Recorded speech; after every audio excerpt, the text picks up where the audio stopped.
If you endured a lot in childhood, your brain does not respond to motivation. It responds to safety. That is why advice often sounds right, yet proves useless in daily life. And that is why change can feel possible in theory, but exhausting and heavy the moment you try to live it. Stay with this, because what is often labeled as a lack of discipline is, in many cases, a nervous system that learned very early that stability was never guaranteed. In Japan, there was no concept of self-healing. There was a quiet principle used by people who had to function under pressure without breaking apart inside.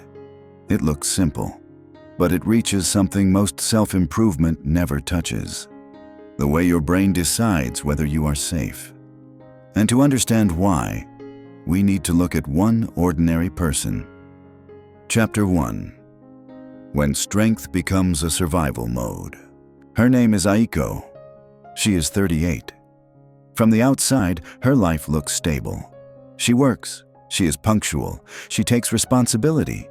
People describe her as strong. Inside, it feels different. Her weeks follow a pattern she knows well. On Monday, she still believes this week will finally move forward. By Wednesday, her body reacts before she can explain why. Her chest tightens. Her breathing becomes shallow. By Friday, there is no emotional release. No panic. Only a heavy inner pressure, as if moving forward would cost more than she currently has available. One evening, Aiko sits on the floor of her apartment. Her phone lies next to her. Messages remain unanswered. Tears quietly run down her face. Not because something dramatic happened, but because nothing did. And her body still feels overwhelmed. She thinks, why does everything feel so hard when nothing is actually wrong? This is the dangerous moment. Because this is where people decide that something is wrong with them. But what is happening here is not laziness, it is a nervous system that never learned how to stand down. Chapter 2. Why safety is not the default setting. In Japanese culture, there is a word, anshin. It describes a felt sense in the body that nothing bad is about to happen. Not happiness, not comfort. Safety is something different. Happiness is a feeling. Comfort is a condition. Safety is what allows your body to stop constantly scanning the room. For a nervous system shaped by early responsibility, safety is not the default state. As a child, Aiko learned something crucial. When things are unpredictable, you stay alert. You notice shifts in tone.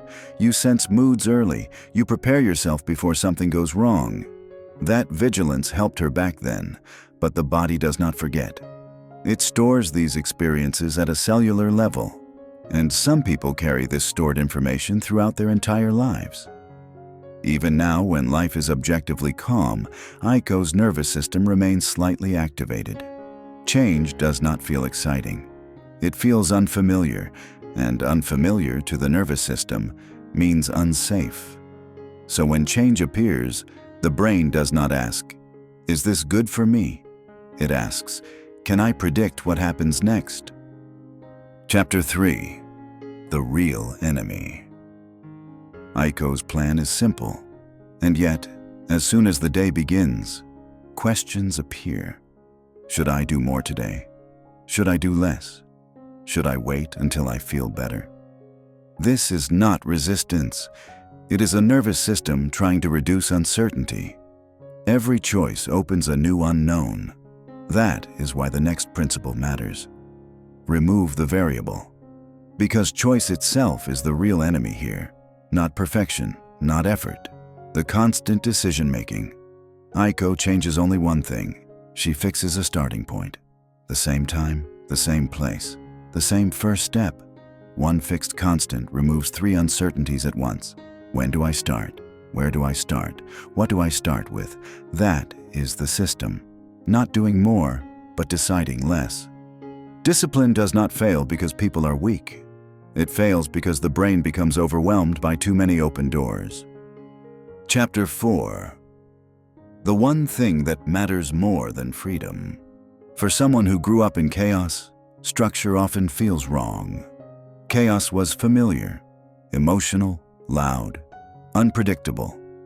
Structure can feel tight by comparison, restricting, like a loss of freedom.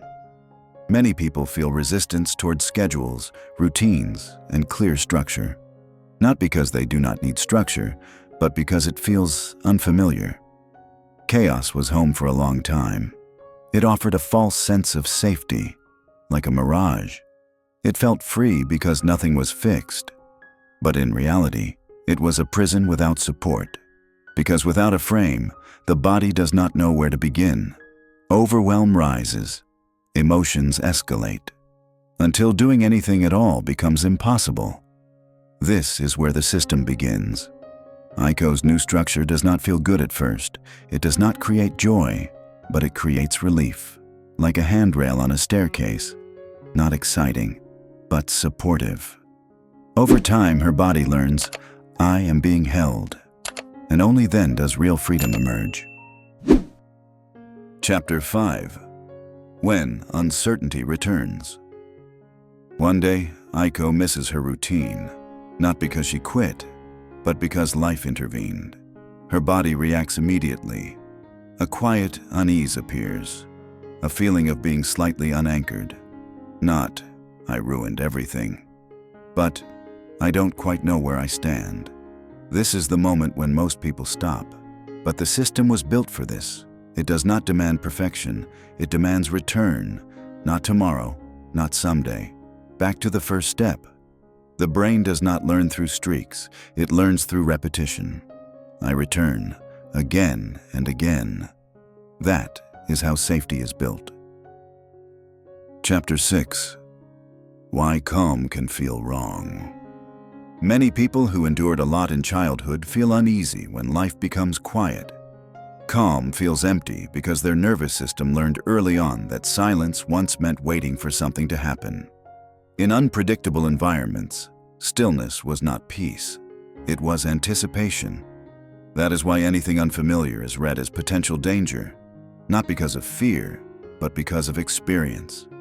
The body creates tension to stay prepared, not to sabotage you, but to stay oriented. Many people respond by applying pressure. They push productivity. They overload their schedules. They criticize themselves. All attempts to regain a sense of control.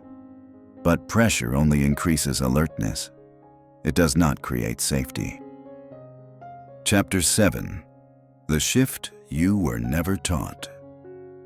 A nervous system does not calm down when you demand change from it. It calms down when it receives a stable reference point.